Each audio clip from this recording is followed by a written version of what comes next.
अब रेनू मैरी को सब कुछ समझा देती है कि बाबूजी की सेवा कैसे करनी है और उनको क्या खाना पसंद है। ये इसको बताती है कि वैसे तो बाबूजी को दाल पसंद है, लेकिन अगर उनको चिकन और लेग पीस मिल जाए तो उस दिन तो उनके बल्ले बल्ले हो जाती है।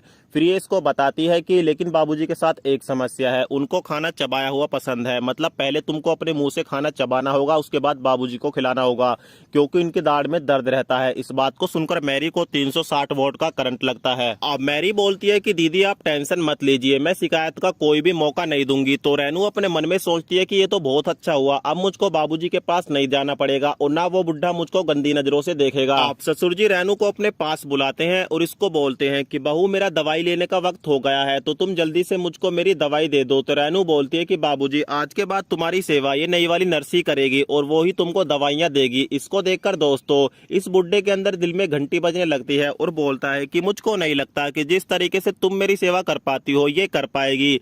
तो रेनू मैरी बोलती है कि आप टेंशन मत लीजिए, आप मुझको एक मौका दीजिए, आपको मजा ना आ जाए तब कहना। अब मैरी बाबूजी की सेवा में लग जाती है और बाबूजी को वाकई काफी मजा आने लगता है। उसके बाद रेनू भी सोने के लिए अपने बेडरूम में आ जाती है। तो अचानक से यहाँ पर रेनू का मूड बन जाता है और ये अपना मूड फ्रेश करने के लिए अपने पति के साथ जबरदस्ती करने लगती है। तो इसका पति बोलता है कि तुम क्या कर रही हो, छोड़ो मुझको, सो जाओ, आज मेरा मन नहीं है। उसके बाद रेनू का दिमाग खराब हो जाता है और ये गहरी नींद में सो जाती है। और दोस्तों इसको सोता देखते ही इसका पति मौका देखते ही मैरी के कमरे में आकर इसके साथ मजे लूटना शुरू कर देता है। अब सुबह होती है, रेनू काफी कंफ्यूज रहती है और ये अपने मन में सोचती है कि रात मेरे पति को क्या हो गया था, इससे पहले तो आज तक ऐसा कभी नहीं हुआ, कहीं मेरे अंदर ही तो कोई कमी नहीं आ गई है। चलो मैं छोटू पर ट्राई करके देखती हूँ, वैसे भी छोटू हर समय मुझको देखता रहता है।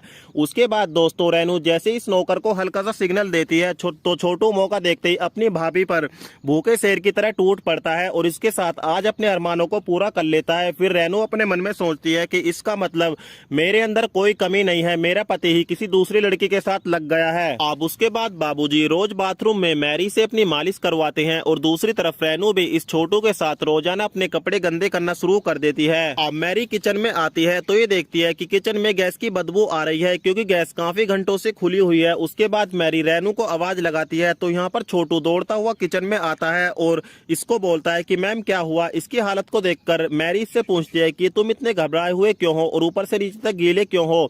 तो छोटू बताता है कि मैम साहब वो क्या है कि भाभी ने मुझको तौलिया देने के लिए बाथरूम में बुलाया था तो मैं वहीं पर गया था।